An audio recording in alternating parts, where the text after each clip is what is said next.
Welcome to Where the F is My Village, a new podcast hosted by me, Stephanie Ferris, and Shelley Academy. If you're raising a tricky kid and you know who you are, your home life is likely a dumpster fire. And when it feels like it's only your home that is a dumpster fire, who can you even talk to about it? If you've been looking for your people, you have found them.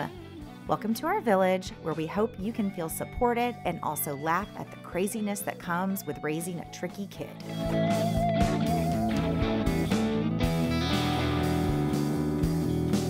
Today is going to be maybe a little bit of a harder episode, but it is by request. Shelley has a big fan base that asked for her to discuss this. So maybe we would have saved this for, episode 7 or something. But this is a topic that people really wanted to hear from her about. So there was a period of time where the Tulsa County District Attorney filed for the termination of her parental rights and through a big legal mess. And so Shelley's going to try, if she can, to turn that into a short story, which it definitely is not. Yeah, it's, So thank you, Stephanie. So like you said, you and I have been posting about our lives on social media for a long time. And so you had a really good idea, which was, let's look at some of the most popular posts and ask people what they want to hear about. So there was a time when, and this is complicated and I'm going to explain quite a lot, not all of it, when the Tulsa County DA filed a termination of my parental rights. And for those of you who are uninitiated, which is probably a lot of you, what that means is if his office had been successful, my oldest daughter would not have legally been my child any longer. So here's how in the world you get to that point. That's what I'm going to talk about. I know. And one of the reasons why this is likely something that people wanted to hear about is not very many people talk about it publicly. And the reason they don't talk about it publicly is because of the way Tulsa County and probably other counties or municipalities in the country interpret privacy law around juveniles. They interpret it very broadly and let you know that because it's a juvenile matter, you may not discuss it. You're not allowed to tell family or friends, although that whole thing is pretty nebulous. No one could ever actually point out law to me. And you bet your sweet whatever Sweet Bippy. Sweet Bippy Yeah. that I asked the judge to point out that law to me. And judges love it when you do that. Judges love it when you question them directly, even though you have legal counsel with you telling you not to do that. They love that. But so what that means is if you talk about it on social media or you talk about it in a blog or you talk about it, publicly, then you're threatened with jail. And so, most people, when threatened with jail, shut up. Well, sure. And there's, I'm sure, like shame and insecurity about the entire process too. But, and of course, isn't it interesting in so many of these situations that the people in power give us directions, but they can't even point to is there a handbook or a law someplace that I can read this so that I know exactly what the rules are? Yeah. And maybe there are people out there who give those people the benefit of the doubt. I am not one of those people. I think oftentimes the power imbalance is intentional. And one of the things I'm going to hit on is I have lots of resources. I have lots of privilege. I graduated from all the leadership programs in our state. I have a huge network in Oklahoma City, a huge network in Tulsa. The people who I met while sitting in the waiting room at the Tulsa County Juvenile office very often were people who had taken off work from their hourly jobs and they were losing money just by sitting there. They were people who sometimes didn't have a vehicle. And the reason that all these things matter is when you're in that situation, you're given a parenting plan, a court-ordered parenting plan, and you have to complete that parenting plan or you lose your kids. and I'm kind of putting the cart before the horse here. I'm going to get into more of that, but this is so complicated, and we'll cover more of this in other episodes, but I'm going to do what I can in this episode in that like hour that we have. And then I really want people to ask questions, to make comments. And this is what I was trying to get to. One of the reasons this is popular is because I did talk about it. And it's so funny that Stephanie had to go, well, reminder, Shelley, there is a little shame involved there. Well, not everybody. Not, you know what? Most people are going to advertise that the DA is trying to take your kids away, right? I know. I will say one of the reasons that you were so comfortable sharing about it, I think, is because you knew you were right and you were doing everything right. And so it's a lot easier you were doing the best you could in this situation. Do you want to back up and just talk a little bit about how old she was at this point and kind of how we got there, how and all it started? Stuff. Yeah. I also think that I have an overactive sense of justice also. And I was like, fuck these people. You are not doing this to my kid, and you're not doing it to me, and you're not doing it to my family. I don't know that that's healthy, but it's gotten me through a whole lot. Yeah. And so because I've talked about it, I've become sort of a informal expert in how to navigate this. And so I hear from friends of friends of friends, and they go, so-and-so knows so-and-so. And they told me to call you because this is happening to me. A termination of my parental rights has been filed. And by the way, these are always adoptive parents. So imagine, I shouldn't say always, but like 90% of the time, adoptive parents. So imagine that you step up, you foster and adopt kiddos, all of whom have big needs. I mean, you don't get into the foster care system without some pretty serious trauma. And the kids in foster care are not there through any fault of their own. Sometimes their behavior and their emotions as a result of the trauma they've suffered is what is so hard. Oh, goodness. Yeah. So, and I know that's what you're trying to say. I just wanted to really clarify. To be clear. Yeah. No, thank you, because it's very obvious to me, but probably not obvious to everyone. So let me, like Stephanie said, let me back up for a minute. So I have 3 kids. My son is my youngest, and then my 2 daughters. I don't want to use my oldest daughter's name in this discussion, even though you could easily find it because nothing is private anymore. Let me just say my oldest daughter was adultified. She was taking care of her little brother and sister when she was literally 5 years old. So she was raising a 3-year-old and a 1-year-old at 5 years old. So I just want everyone to hear that, because I swear to God, if you judge my kid, I will find you, and it won't be pretty. Don't judge my kid. Go ahead. It makes sense to me that of your 3 kids, that she was the one that came with the hardest time, because she was the oldest. So she'd been experiencing it the longest. She'd been exposed for the longest, and she was expected to raise the other 2. And she did some pretty brave things to keep those 2 safe. And that's, again, I have so many stories. We couldn't possibly cover all my stories in a month of Sundays. So anyway, deeply traumatized. And when she was, my memory is terrible. Like, my sense of time is awful. It was awful before COVID, and now it's just tragic. So now I just have 2 time periods, before COVID and after COVID, and I can't tell you when anything else happened. And then maybe when I was in high school. That's all I've got. I also, I'm sorry, I keep hitting my microphone. Adjusting her glasses, listener. Yes. Sorry.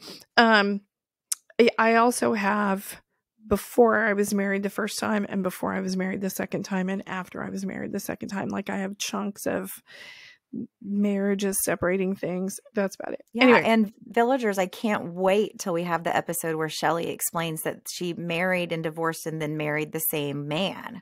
So she's remarried this guy. Yeah. And he's pretty super special. Stable right now. He is special. It's the whole story is so romantic. I love it. People just don't have to hear it, but it is. But it may, if you don't know me, it seems like I'm quirky and maybe a little flighty.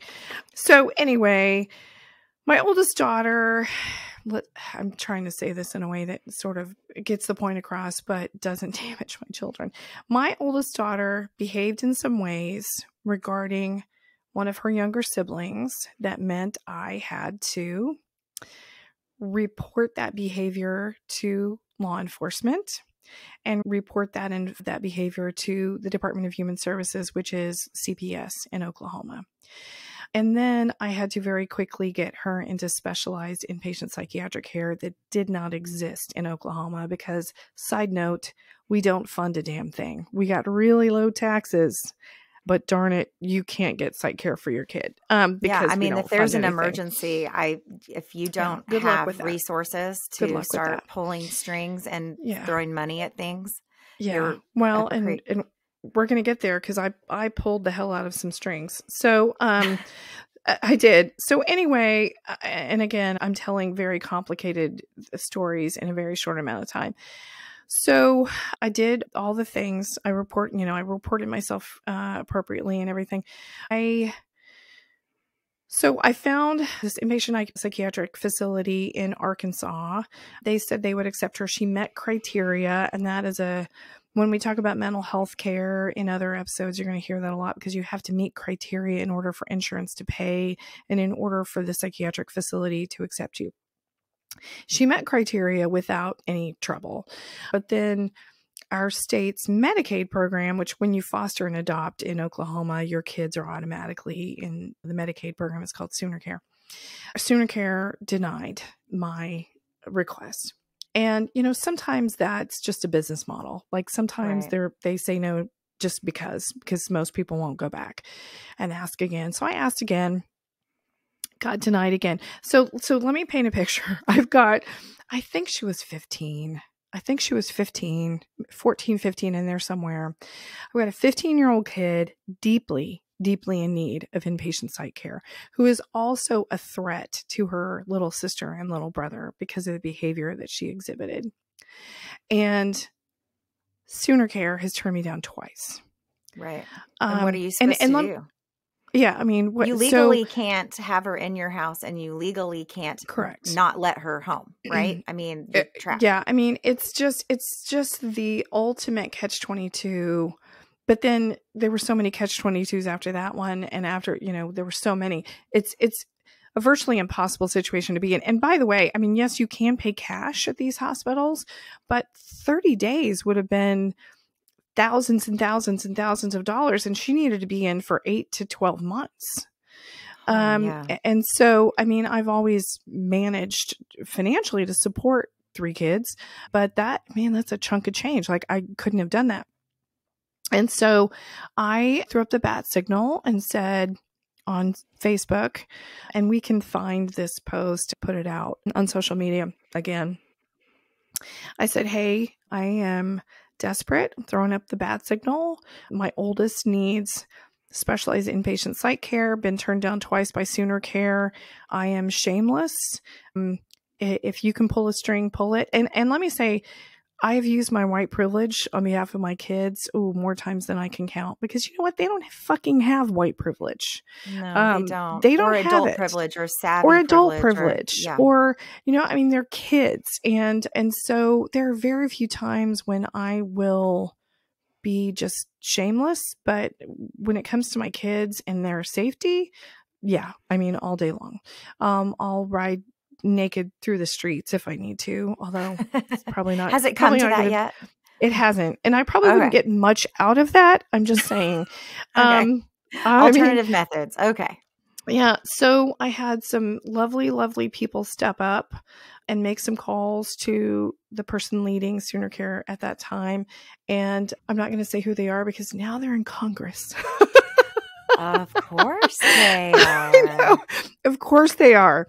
And I will say on the other side of the aisle politically from me, also interestingly, it's interesting how the needs of children will join people and help people who otherwise would not cooperate to make things happen. And so anyway, I got a call. So this person was helpful. Is that what you're... Yes. This person said, hey, I've been talking to XYZ person, and they talked to XYZ person.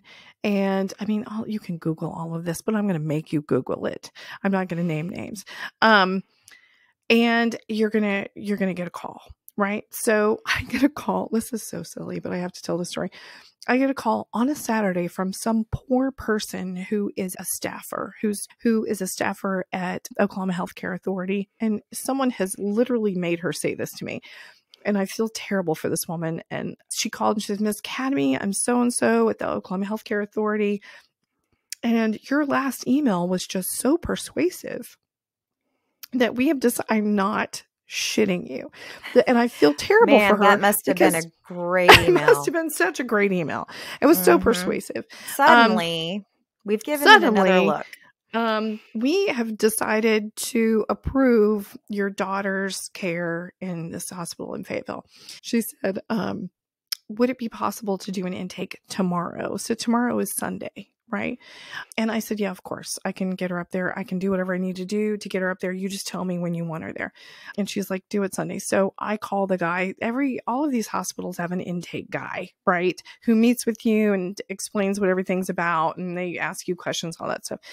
And so I called the intake guy, and it's Saturday, but I'm calling him, and he said, I don't know who the hell you are, but I've been here 22 years. And we've never done a Sunday intake. And I'm like, I tried to explain to you, like, when it comes to my kids, it's balls to the wall. So if you're okay with that, you just need to know. He was shocked that someone was insisting on this. Yeah. He was shocked. So one of the reasons I tell this story is, let's think about how fucking absurd this is. Let's think about how I had to get someone who was in office at a state level, who's now in Congress, and lots of other people to pull strings so that privileged white lady could get her kid into very necessary health care. We're talking about health care. Like if she had cancer, if she had heart disease, if she had any other seriously urgent healthcare need, hopefully hospitals would take her and insurance would pay for it. But no, when it comes to mental health care, you got to just be a crazy person and beg on Facebook to get your kids care. And so it was such a mess. I mean, he laughed. I mean, he'd been with a psych hospital for 22 years. The man laughed at things that were not funny, just like you and I do, right? Right. Sure. Yeah. And so got her in. Was thrilled to death by the time I got the phone call from the district attorney's office, because I'd had to report things to the police, right? I said, hey, I've gotten her into inpatient psych care. She's in there for at least, it's a 12-month program. And they said, great, we are going to set aside the charges because we would have court ordered that anyway. And so since you've done that, we're just going to set aside the charges and see what happens. And I'm like, cool. It's in my mind. I'm like, everything's good. Well, then my wildly manipulative daughter decided not to accept services. Oh, no. Yeah. Yeah. I mean, super smart, all my kids are super smart. Can super she do that as a minor? She can refuse? Oh, yeah. Well, I mean, what she did was just she wouldn't participate in groups. She wouldn't do her assignments. You can't make She's someone. there, but she there. didn't leave. She's just not participating. Well, there were times when she did leave. I mean, that's a whole other thing. Okay. But, yeah, she busted out stay of on the path here. I know. She busted out of a secure facility. I mean, my kids are scrappy. I mean, not just once either. I think it was 2 or 3 times. And I get the phone call and I'm like, okay, I'm sorry. So I drove up every Friday for family counseling. So we did that. And I have to give them a lot of credit because they tried really hard to make it work. Ultimately, they had to discharge her unsuccessfully because she didn't complete the program. She wouldn't participate fully. She did participate in family counseling every week, but she wouldn't do anything else. So when they discharged her, she discharged directly into Tulsa County juvenile custody.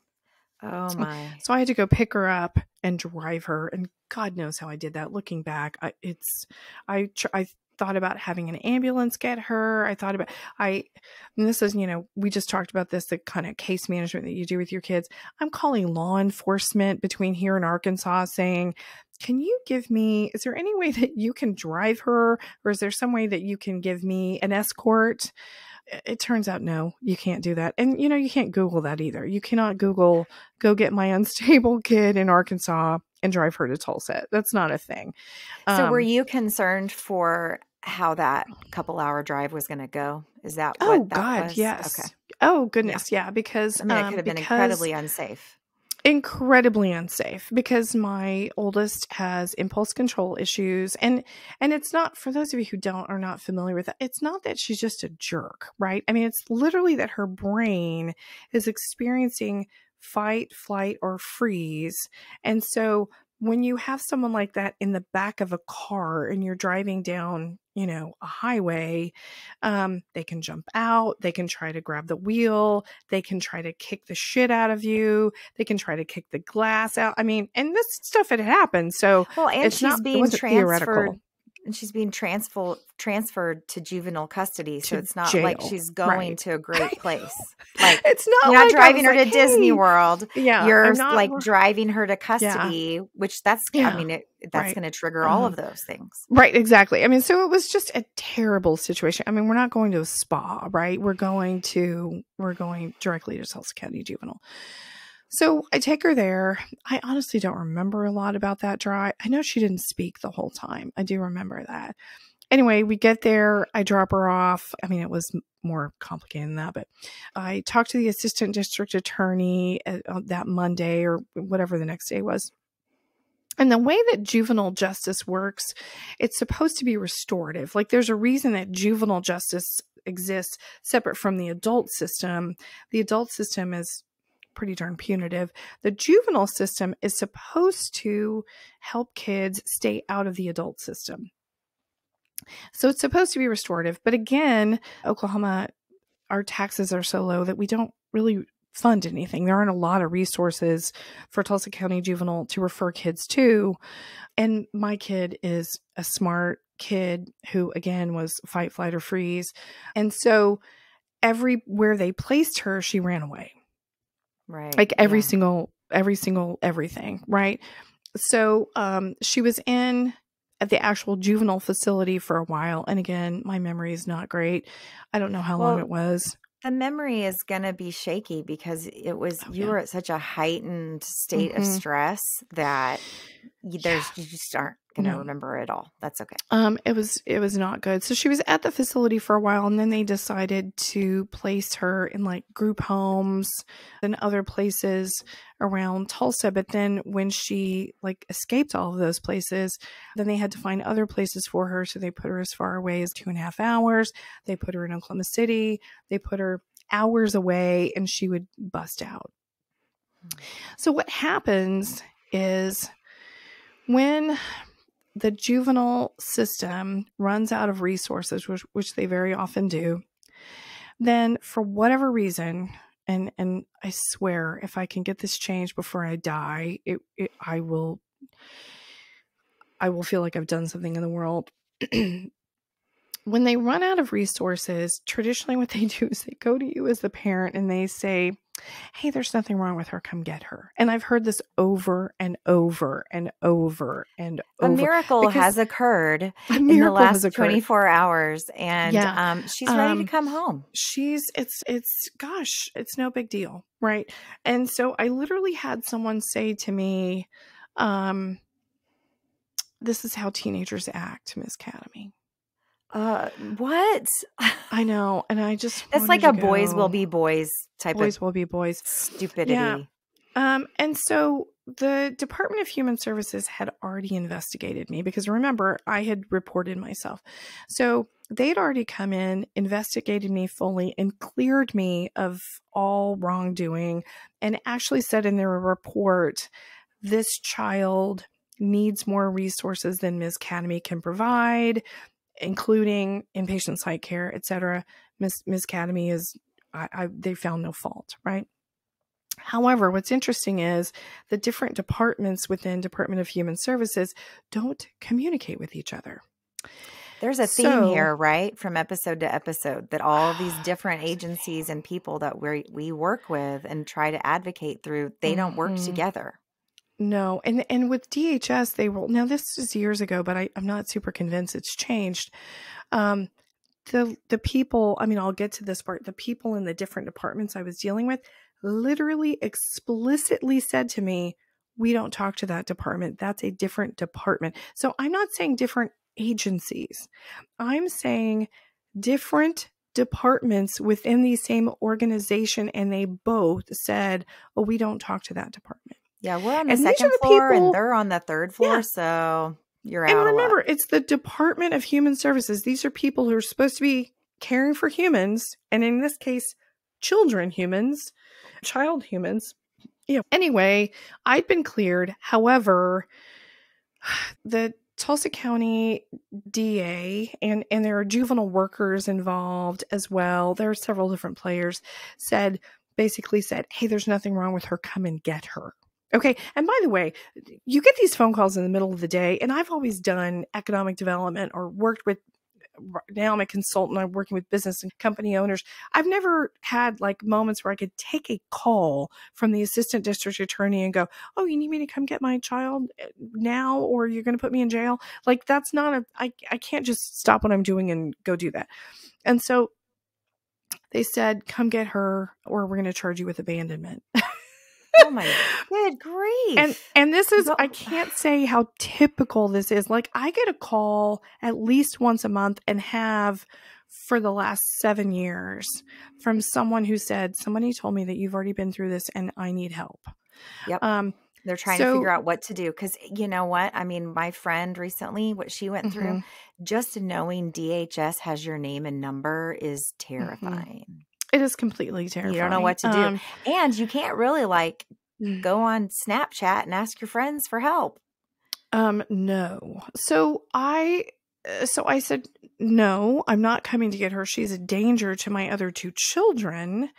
She's a danger to me. She's a danger to herself. She needs inpatient psychiatric care. They had said they were going to court order her to inpatient psychiatric care. They never did. I still don't know why. It was very obvious. Toward the end of her custody in the juvenile center, like a month before she turned 18, her juvenile worker said, and I'm not kidding, called me and said, Ms. Academy, we're wondering if she needs inpatient psychiatric care. You know what? Here's a new idea. Here's a thought. How about some intense therapy? Here's a thought. I know it's a little crazy. I'm just gonna throw it out there. Yeah, and there are times like I've learned to be calm. I have this thing that I do that now my friends and colleagues have picked up, where I'm like, this is my sandwich. This is my making a sandwich face. Because when you're making a sandwich, your face is just neutral because you're making a sandwich. There were so many times where I was like, Shelley, dear God, just have the making a sandwich face. That was one of them, because I was trying to get resources for my kids. So, well, and it's so hard because the people that you're talking to are analyzing everything you're doing as well. Oh, totally. You are totally under scrutiny, and there's potential for you to be overreacting. There's potential for you to be too calm and being judged for being too calm in this situation. I would argue that by this high point, stakes. At this point, I don't know how long it all dragged on, but at this point, you had like a bad situation. Your body at a certain point has to kind of check out a little bit, because it's just gone on and on. And that, I mean, there's a reason that I am overweight. Like, there's a reason that my adrenal system doesn't function anymore. I mean, yeah, it impacts your mental health, your physical health, etc. So I said no. I called post-adoption services and said, here's the situation. I need you to talk with investigations. It's not called investigations. It's called something else. It's called child permanency. I need you to talk with child permanency because they're doing this, and I can't bring her home because she's a danger to the other 2. And they said, yeah, if you bring her home, we're going to file a termination on the other 2. Oh my God. Exactly. So you're in this death trap of, I'm like, what do we do? And I was like, thanks for the support, fuckers. Like, really? So I said, well, can you at least call them? No, we don't talk to them. And so then I called I called the people who had cleared me of any wrongdoing and said, can you please talk to permanency, because they filed a termination of my parental rights. And they said, yeah, we don't talk to them. And I'm like, could you just send them the damn report that cleared me? And they're like, no, we don't do that. So I've got 3 different departments who will not speak to each other. And I mean, talk about just wasted resources. I mean, just, I mean, could we really just anything? Yeah. And let's think about all of those entities are supposed to be focused on the best thing for the child. So at this point, my kid is getting no services because she's running away from everywhere. She's getting no psychiatric care. She's sitting in a jail because after she ran away from so many places, they finally just put her back in kid jail, which is jail, by the way. Like, it's not comfy. Side note, she complained about the thread count of the sheets in jail. And I was like, sweetheart, there's a reason, because they don't want you to get comfy. They don't want you to want to stay there. This isn't a spa, sweetie. They don't want you to enjoy your stay. I mean, and I did not raise her to be bougie like that. I don't know where that came from. So I am trying to do this. So I have to go to court. I get there. The judge asked me where my husband was. And, oh, nice. That's cute. I know. You were divorced at the time, right? No. Had not. I was divorced. You're right. Either way, yeah. I mean, that's the kind of crap that I can't even, there's just so many little, I guess you call them microaggressions, but that seems like an overstatement. Just so many misunderstandings and so many disrespectful comments. So I get to court. They ask me where my husband is. I'm like, as soon as I meet him, I'll let you know. And someone pops up in the back of the court and says, Judge so-and-so, Ms. Academy adopted as a single person. And he's like, oh, okay. So then a woman from DHS who's also behind me, like, I have no idea who's in the room. Like, they don't tell you, right? They just bring you in. You're standing in front of the judge. He tells you that the DA is going to terminate your parental rights. This woman in the back who's with DHS child support, and this is people listening to this are going to lose their minds, says Ms. Academy is still accepting the adoption subsidy and is not paying any child support, even though her daughter is in state custody. And Ms. Academy is very well off. Ms. Academy is, and it's shameful. She literally used the word shameful. Are you supposed to be paying for her stay at the prison? Is that what they're saying? Or you shouldn't still be getting your subsidy?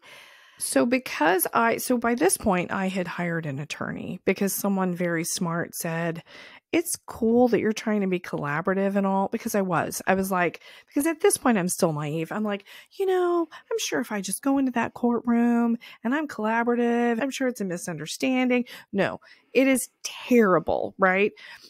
So by this time I have an attorney, and she says to the judge, she says, Judge so-and-so, I'd just like to remind the court that Ms. Academy has a mortgage because she adopted 3 older minority disabled children as a single person.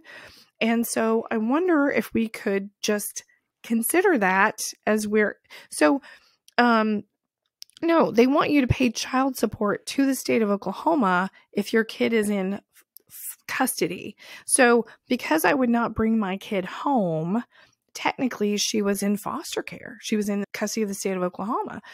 So it's a disaster. My attorney, who was is still a bright person. We basically, our strategy, by this time she was, I think, almost 17 or had just turned 17. So the courts don't move quickly. And so our strategy was just to string the process out as long as we could so that she could hit 18. And then when she hit 18, I mean, they can keep them in until they're 19. They don't want to. And so she negotiated my parenting plan. So they're still treating me like a piece of shit, right? Through the entire process, I was the bad guy. And they wanted, at first they asked for me to be evaluated by a court-appointed psychiatrist and that I would be mandated to do everything that court psychiatrist put into my plan. Would it not make more sense to have all of the people you've been working with for like 10 years to put together a report and give it to the court? Why do we need a new Stephanie, person? yeah, I Stephanie, know that makes too much just, sense. I need you to back it on up with the logic, okay? It's so Because dangerous to have a that's, new person into the mix. oh There's my just no God. And telling what there's they're. some really bad psychiatrists out there, and they're working for the court. So, yeah. So I was like, oh shit. So, they asked, let's see, I'm trying to remember. They asked for, I think it was $850 a month in child support for one kid. Were you receiving $850 a month? I was not. I was not. It's like $300 or something. No, I was not. I think I was receiving $550 or something for her at that time as a and again, that subsidy that you get from DHS, it doesn't pay for the cost of raising a kid. Like, No. I mean, I put it towards my mortgage. So, child support, they wanted me to go see a court-appointed psychiatrist, wanted me to take parenting classes. I can't remember what else there was, frankly. Those were the big things. My lovely, lovely attorney negotiated them down to, they had unlimited access to my therapist, my therapist at the time, my therapist notes. Okay. That makes more sense, even though that's a huge violation. It's a huge violation. Like, I had years of relationship with this therapist. There's stuff I wouldn't have shared if I'd known D-fucking-HS was going to have access to all my notes, right? It doesn't sound like they would have bothered to read it, though. So you're probably what's funny is they never did. They never did. They never even contacted my therapist. So, and then she negotiated the amount of child support I had to pay. She negotiated that down to the amount of my subsidy. So I want to be really clear. The subsidy was not like gravy, right? The subsidy was probably I think about $500 at that time, and I was putting it towards my mortgage. So I didn't have to pay over that, thank God, but I was out $500 a month for that 12 months that we were doing this. The cost, and I'm paying an attorney. You still have costs associated with this child. Oh yeah. It's not like I'm still paying for her clothes. I'm still paying for her medication. I'm still paying, I don't even know what else. And I'm paying for the house that she would live in. So she negotiated the therapy notes, the amount of money I would pay. And then I don't think that she negotiated anything about the classes. I went to these classes. My attorney said, Shelley, just be the opposite of yourself. Like, just don't be yourself at all. Could you go to this and be a wallflower and maybe play on your phone the whole time? Because are they concerned that you're going to really have some thoughts on what they're teaching? Is that what it is? Well, I mean, that was her advice for the entire process. So in court, in dealing with DHS, in going to the classes, she's like, just be the exact opposite of who you are, which, okay. But it's hilarious. It's also really difficult to be the exact opposite of who you are. And so I get to these classes, and they were very good classes, by the way. In every single class, I would come in, I'd sit down, I'd put my little book down and my little journal that I was taking notes in, my little highlighter, and I would just sit there and I wouldn't say anything. And invariably people would come in and go, "Hi, are you the teacher?" So anyway, it was hilarious. So I do the classes, I complete them. Out of spite, I won't allow DHS to pay for me to attend the classes. I paid for them myself. It was just like screw you, you're not paying for my classes kind of thing. I don't know why. So I do that. I complete my parenting plan. My attorney lets the court know that I've completed my parenting plan. My daughter completed 0 parts of her plan. So I have a parenting plan and she has a plan because she's the one who's in need. Like, she's supposed to be getting stuff. Completed 0 parts. Also, no one ever really checked to see if I completed my parenting plan. I completed it early. I did all of it. I had all the documentation. No one ever checked. No one ever checked with my attorney to see if I was actually done.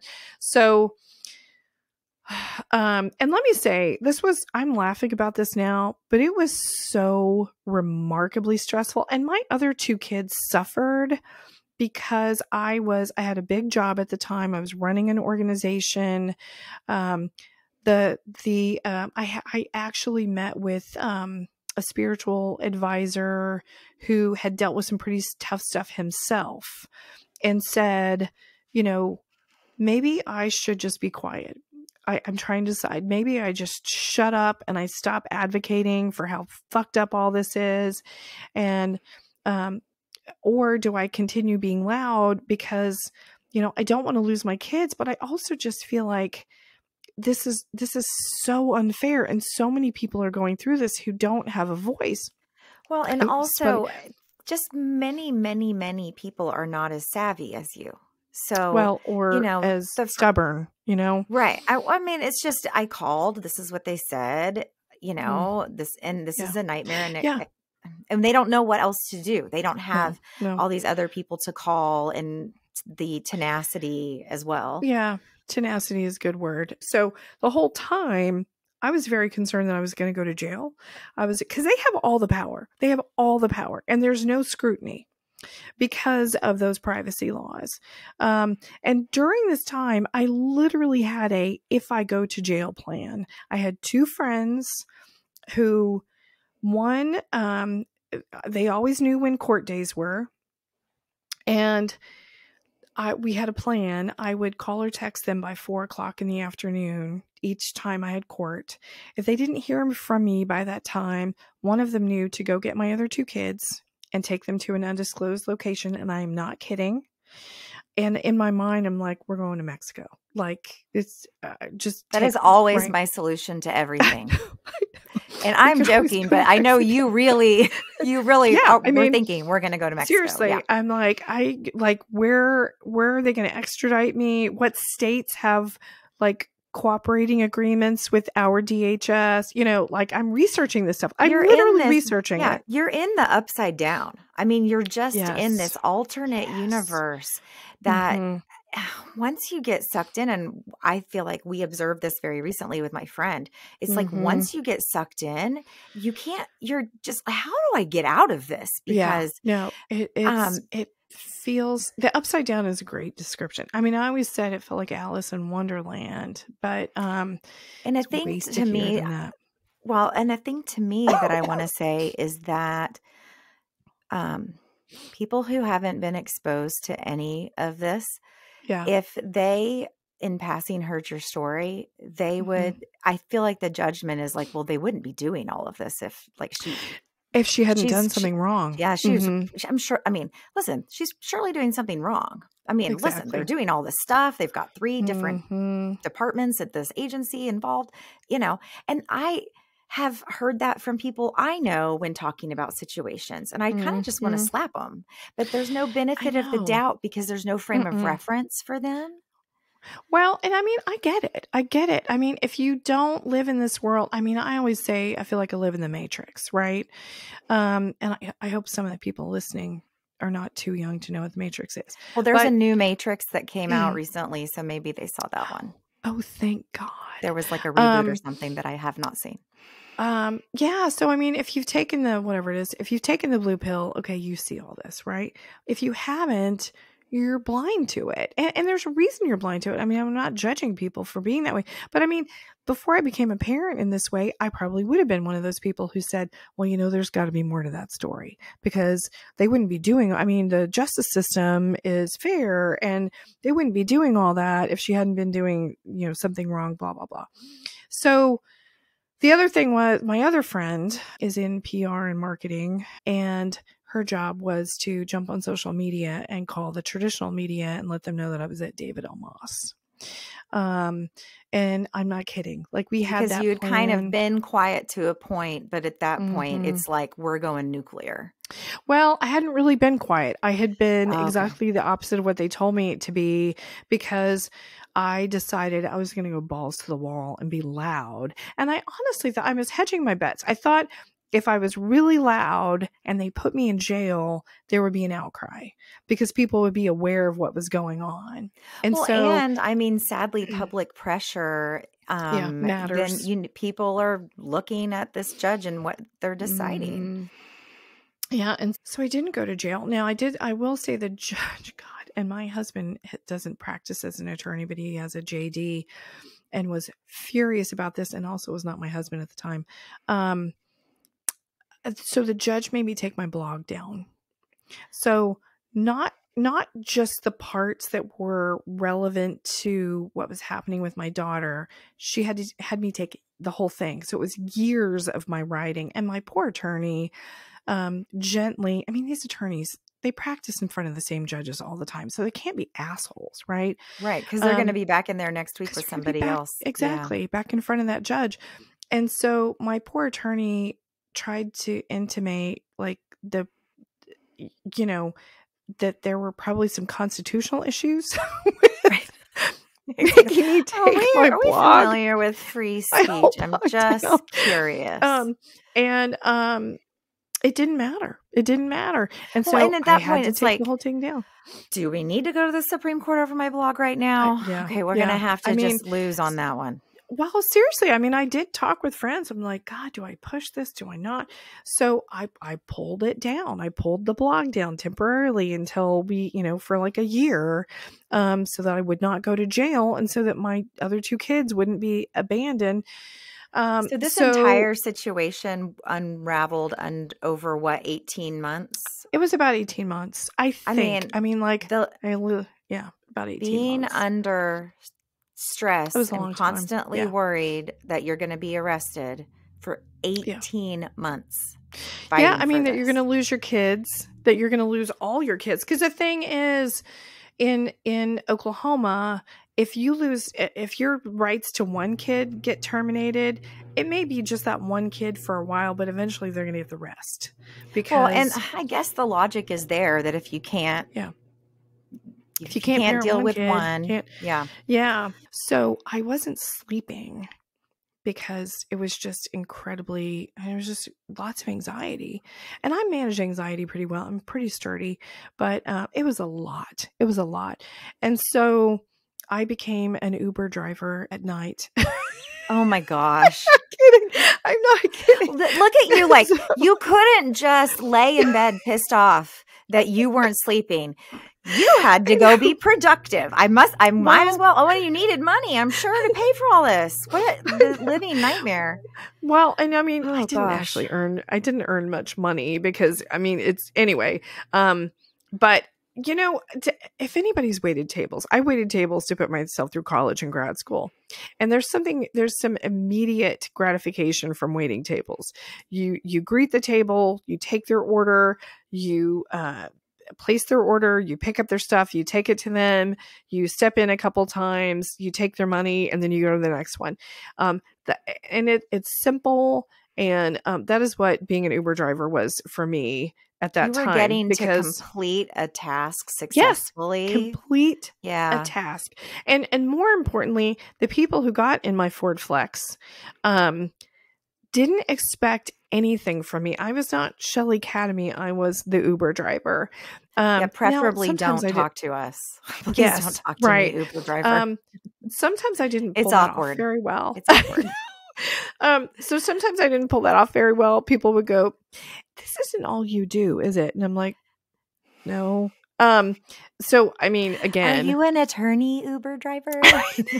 Again, I did not take my attorney's advice very well. Exactly. And so, but I did that, and my therapist approved. She, I said, look, I just need some kind of release, some kind of completion of task. I'm laying awake all night anyway. And so it's a sense of control over something. I mean, yes. You are in this wild ride, a hurricane of a situation. And I mean, there's probably absolutely nothing in your entire life you could control. You couldn't go to work and the day go well. You didn't know when it was going to get interrupted. No. It's actually really impressive that it occurred to you to go do that. And maybe it was just your entire psyche going like, I got to go do something simple. Something simple like, that I just want to be kind of anonymous, or actually really anonymous. And my job at the time was really hard too. It just was too much. And again, I was single at the time. I was single for 7 years in between marriages, although my former husband did provide support, emotional support for that entire 7 months, which probably should have been a good heads up that, maybe we should get married again. He But never left her life. It was very clear from no, he afar, didn't. just even observing on social media. I never really understood why they weren't married. And now they are. So yay. Actually, us reconciling was a surprise to no one but me, apparently. Not even my son. My son was like rolling his eyes. I know you're getting married. And I was like, God, am I that I have much to of an say idiot? that we didn't know each other, but I mean, we were friends on Mm-hmm. Facebook, obviously, and seeing those pictures when you just came out and said we got married. Oh my God, it made me cry. Okay, we got to talk about That's a whole other criminal thing. It's a justice. whole other I thing. will edit this out. We'll use it later. I know, exactly. So anyway, by the way, I was paying for an attorney for myself, which is not cheap, but I was also paying for an attorney for my daughter because, again, she's in juvenile custody. And so there's nothing more absurd than paying for an attorney so that attorney can turn a finger at you and say, what a terrible human you are. Oh my God. So the attorney I was paying for my daughter he was arguing like against my attorney. I'm paying for both the attorneys. This is like if the Upside Down had an upside down. I mean, like we're just really spinning out here. I know. So I'm out thousands of dollars. I end up refinancing my house to pay my legal bills. And eventually, so my daughter, thank God, turned 18, had received no services, still had received no services. This is about the time her juvenile worker is like, maybe she needs some inpatient psych care. So she turns 18, has received no services, has the maturity of maybe a 14-year-old, and some pretty significant trauma-related psychiatric issues. And they decide to put her in transitional housing. She didn't like it because it wasn't nice enough. Again, I did not raise her to be bougie. She's bougie all on her own. She didn't like it, left it, didn't have any contact with me. And so she turned 18. She turned 18 in February. And I'm trying to figure out the months here. By May, she called me and let me know that she was pregnant. Oh, goodness. And so... How are you a functioning person? Is it that it just keeps coming, so you just keep going? I mean, part of the way I'm a functioning person is I have complex PTSD too. I mean, I have trauma that happened in my childhood that gives me coping skills that maybe you're healthy, maybe you're unhealthy, but I just keep getting shit done, right? So, I mean, that's the thing. I mean, in this situation, what can you do? Oh, so sorry. I mean, you want the best. So for these people, so let's keep going. So I'm probably getting the math wrong here. I don't remember exactly when everything happened, but my daughter turned 18 in February, and then not that next April, but the April after, she gave birth to her daughter, my granddaughter, who I now am guardian of. She was living in my home for the last 6 months of her pregnancy. She had a healthy pregnancy. I have to give my daughter a lot of credit. She was defiant until it came to her daughter. And then she realized she needed to get her shit together. Right. And yeah. I mean, that'll motivate you. I mean, thankfully it did. She reached out. The 6 months she was at my house was pretty peaceful. We made it work. She had a healthy pregnancy. I was in the room when my granddaughter was born. And I have to say, I have so much respect for my daughter. I've never given birth, right? I mean, I adopted kids, so I'd never seen anybody give birth. My daughter's tiny and she was having trouble with the birth. So lovely, lovely doctors. There were quite a few there by the time my granddaughter was actually born because it was a little touch and go. So this one lovely doctor said to my daughter, okay, we're gonna do 2 more pushes. And if that doesn't do the trick, then we're going to do an emergency C-section. And my daughter, who has reactive attachment disorder and who's had defiance for her whole life, I saw this look come across her face. And darn it, she used that defiance for good that day. And she pushed that baby out and boom, there she was. And that couldn't have been easy. But she said, Mom, I don't want to do a C-section because I want to hold my baby. And I'm like, bring it, sister. Yeah. Do it. And she did it. And then my granddaughter is a force of nature. They laid my granddaughter on her chest and my granddaughter raised her head up like 3 minutes after she was born. And I was like, oh my God, That's not a thing. That's not a thing. I know. I'm like, we are in for so much trouble right now. So she was born. Unfortunately, after she was born, they only stayed at my house for about 30 days. And then my daughter blew out of my house without discussion, without preparation. That's when the defiance kicked back in.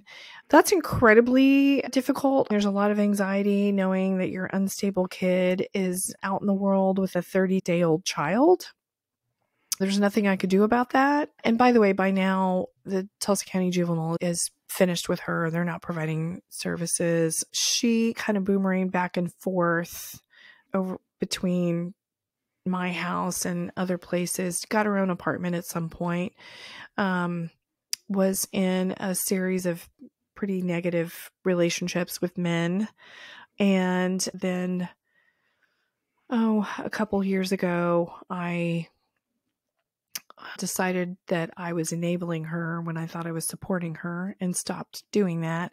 And her house of cards collapsed. And then pretty quickly after that, I realized I needed to become guardian of her daughter, which was not a decision I made easily. I know what it's like to remove kids from their parents, and became guardian a little over a year ago. So that whole juvenile justice experience, it never ended. It just bled into an adulthood where she didn't get resources. She didn't get support. Now she's a mom. One of the reasons I went after guardianship was I didn't think she would be able to care for herself properly while trying to care for a 3-year-old. And I mean, under the best circumstances, yeah, the beginning is hard. I say all the time, I'm so glad that you have to be a first-time parent only one time. Because the first time you're doing it, it's just, whoa, it's just so much. I think every kid we've had, it's taken us a year to find a groove after we've added to our family. Well, and I should say my granddaughter's dad was gone for all but about 30 days of her life. Or it may not even be that. It might be 2 weeks of her life. And so my daughter was doing it without a co-parent. And so I'm pretty resentful. About that time because, she went from 14 or 15 to 18 and now she's 22. I'm pretty angry still that there were those years where I didn't have any control. I wasn't able to get her what she needed. I was busy fighting to not lose her and not lose my other kids. And that was all I could do. And that's not a great way to parent. Like, that's not parenting. That's desperation. I mean, you're under just unbelievable stress for a very long period of time. I hope if someone is listening who is in my situation, please reach out to me. If you don't want to share your name, don't share your name. You can call us on the Google number. You can email us on wherethefismyvillage@gmail.com. But it's so difficult. And if I can help anyone else, if you can learn from my experience, that will make it at least not pointless. It helps me to help others in the same situation. So I hope anything that I've shared has helped others that are in the same situation or are concerned that they might be. I mean, it's a lot. Thank you for sharing all of that. And I think, I mean, I don't know how you would even go out to dinner with friends in the middle of that and try to have a conversation about anything. It's just, let me say this. If you are the friend of someone who's going through that, it's really nice to have a distraction. Like, it's really nice to, and that might sound flippant. It might, some of you might be going, gosh, how could you go out to dinner with friends when your daughter's sitting in the juvenile jail, or when she's a runaway? Or, by the way, there was 3 months when they lost her completely. She ran away and went to Oklahoma City, and they had no idea where she was for 3 months. 17-year-old kid. She is resourceful, I will say. Resourceful. She is resourceful. My kids are scrappy. I'm always going to say my kids are scrappy. So if you are the friend of someone who has tricky kids, if you are the friend of someone who's going through what I went through, or someone who has just put their kids inpatient, ask them to dinner, ask them to coffee, see if they just want to hang out at your house, invite them to go on a walk. So I don't know how we wrap this up.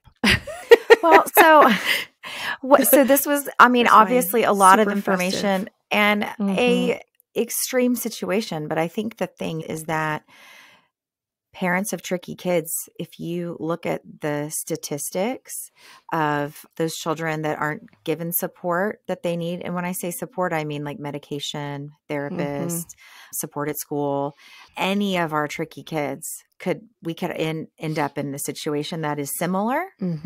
And honestly, when you're advocating for your kid in other ways, it's very similar to what you went through. It's just the stakes just aren't as high, but you're sitting there begging. Still high. Yes. And you're begging for help, and you don't know what to do, and you're not sleeping. And it didn't occur to me to be an Uber driver. Well, I'm not sure it's the healthiest thing. So, we're doing this podcast for people who are like us, so they won't feel alone. But if by chance we happen to impact some legislation or policy or anything else, man, that would make all of this worthwhile. So please reach out to us if you are those people, and we promise to keep your contact confidential, and anything you share with us confidential. I've signed about 8 million NDAs in my life. I'm happy to sign one. So, the first blog post I ever created was for my own mental health. And it was when my younger daughter was in need of inpatient psychiatric care, and I was having trouble getting access. And I just poured out all of my frustration in writing, because that's how I process things. I didn't do it to build awareness. I did it to just get all of it out of my head. And then I accidentally created awareness.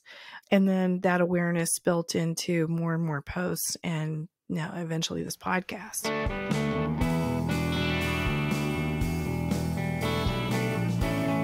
Thank you so much for joining us today. If you enjoyed today's episode, please like and subscribe to our podcast, and maybe even take a couple extra seconds to write a review so others can find us and join our village. We really want to hear what challenges you're facing, and maybe even feature your comments and questions on the show. So if you'd like to contribute to our village, please leave us a voicemail at 918-409-0562. That's 918-409-0562. Or send us an email at wherethefismyvillage@gmail.com. Thanks, and we'll see you right here next week.